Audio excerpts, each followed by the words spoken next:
अस्सलामु अलैकुम नाजरीन, मैं मोहम्मद अफसर खान हुसामी न्यूज़ में आपका खैर मकदम करता हूँ। आइए देखते हैं ये तफसीलात। Owaisi. Thank you, sir. Sir, I stand to oppose this bill as usual. Sir, I want to know from the Honorable Minister, this inclusion of crime syndicate, section 9(6), which you amend and introduce the concept of an organized crime syndicate. And say anyone involved in possession, manufacture, sale, transfer of firearms on behalf of organized syndicate.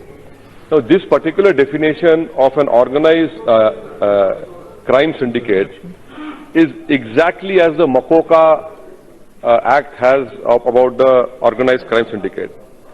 Now, I want to know from the Honorable Minister, when the Maharashtra Assembly had enacted that particular Makoka Act under the state list.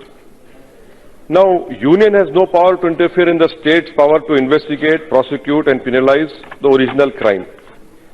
And making laws pertaining to law and order is a state subject. So, organized crime is within the exclusive purview of state. Union cannot make any laws in this regard. And sir, may I point out to you that under Article 240 is very clear. States are supreme when it comes to legislation pertaining to state list, and you are supreme when it comes to union list.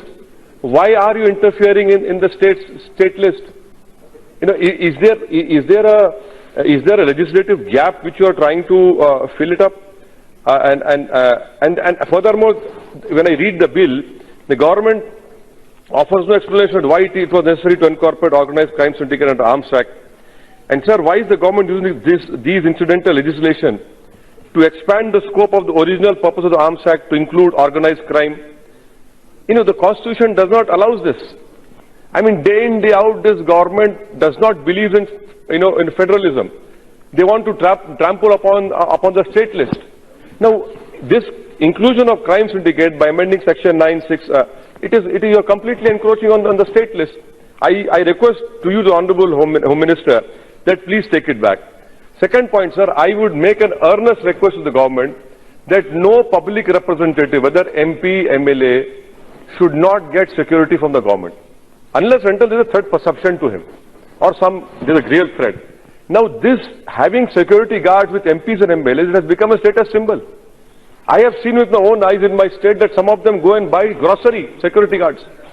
You make a law that no MP, MLA should get any security. And in turn, what you do, that I have not taken security in my whole political life of last 26, 27 years. You give me more licensed weapons. Please give me. Why should an MP, MLA get security from the government? Why should this be a taxpayer burden? Give it to the common man. Day in, day out, we see women being raped. We don't have infrastructure, logistical things to provide security to common. Why should MP, MLA have? Unless and until you yourself, or what we call Urdu, you are a zalim. You are a murderer. If an MP, MLA has facing a case of murder, MP, let you face it. Sir, that is third point, sir. Now, why I oppose this bill is that you see NCRB data, which many members talked about. Crime, NCRB report says 58,053 cases were registered under Arms Act of 1959. 63,219 arms were seized, which were licensed. 63,219 arms were seized. Out of that, only 3,525 were from people who had licensed weapons, and unlicensed was 59,694. The problem is somewhere else.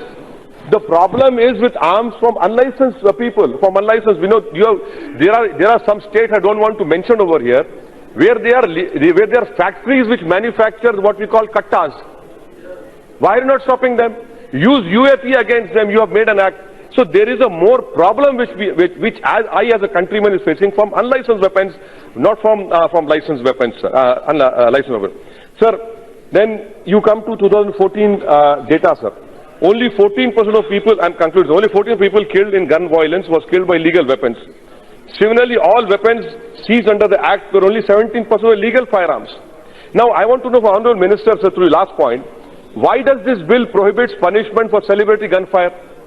In UP itself, sir, in 2013, 720 people, including 125 women, died in celebrity gunfire. Why do you require celebrity gunfire for what?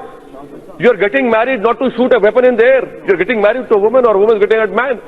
In that celebrity fire in 2013, and then the bill says, the bill prohibits punishment for celebrity gunfire. Any celebrity gunfire is attempt to murder, simple as that. IPC should interfere. And that is why I once again request to you, sir, making it 2, not 3. What are you achieving? I don't know. You know the data of licensed people who have 3 weapons, 2 weapons, and single weapon. And lastly, sir, look at the contradiction of the government. You have liberalized manufacturing of small arms. Manufacturers get to work with the liberalized, FDI is allowed 49%. And no additional approval from DIPP. Why? You are allowing 49% for manufacturing small arms and then you want to limit it. That is why I oppose this bill, sir. Thank you, sir.